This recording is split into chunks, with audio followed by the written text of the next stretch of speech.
வணக்கம். ராஜேஸ்வரி நரேன் கிச்சன்லேருந்து பேசுகிறேன்.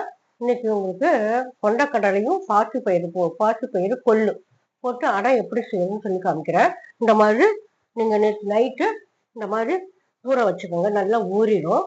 இதை எடுத்து மிக்சியில் இந்த மாதிரி எடுத்து வச்சுக்கோங்க. ஊற வச்சுக்கோங்க. மிக்சியில் நல்லா அரைச்சி வச்சுக்கோங்க. அரைச்சி வச்சுட்டு அதில் வரமிளகா, சோம்பு, இஞ்சி, பச்சை மிளகா, வெங்காயம் எல்லாம் உப்பு போட்டு நல்லா கரைச்சி வச்சிருக்கேன் பாருங்க. இந்த மாதிரி வச்சுக்கோங்க.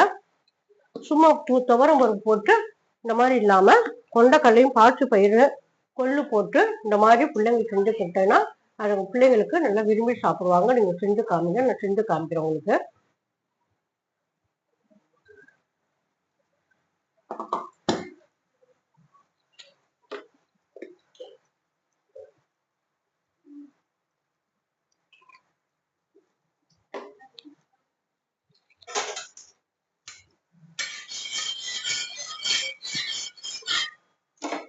வெங்காயம் எல்லாம் போட்டுக்கோங்க. கருவேப்பிலை, கொத்தமல்லி எல்லாம் போட்டுக்கோங்க.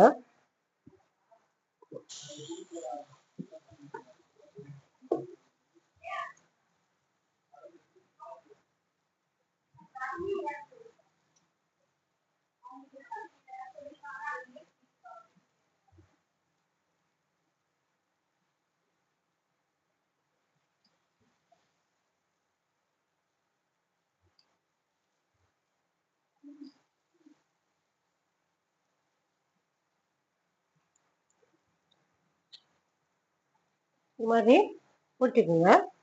நல்லெண்ணெய் ஊற்றிக்குங்க. நெய் ஊற்றிக்குங்க.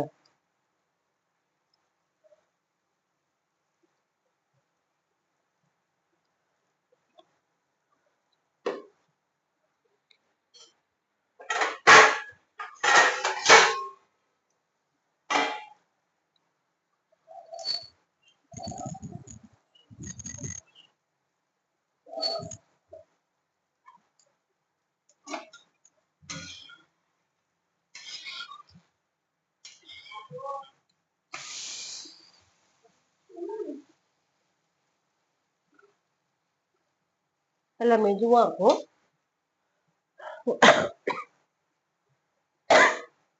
இருக்கும். சாப்பிட்றதுக்கு. செஞ்சு கொடுங்க பிள்ளைங்களுக்கு. நல்லெண்ணெய் ஊற்றிக்கோங்க.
இந்த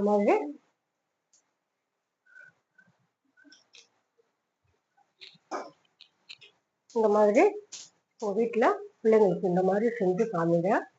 இதில் வெறும் துவரம் பருப்பு அரிசி போடாமல் வெறும் கொண்டக்கடலை, பாசிப்பயிறு, கொள்ளு இந்த மூணுத்தையும் நல்லா ஊற வச்சு நீங்கள் ஆட்டி வெங்காயம், பச்சை மிளகா, இஞ்சி, வெள்ளைப்பூண்டு, வரமிளகா, சோம்பு இதெல்லாம் நல்லா அரைச்சி கொஞ்சம் பெருங்காயத்தூள் போட்டு உப்பு போட்டு கருவேப்பிலை, கொத்தமல்லாம் போட்டு இந்த மாதிரி நீங்கள் செஞ்சு கொடுங்க.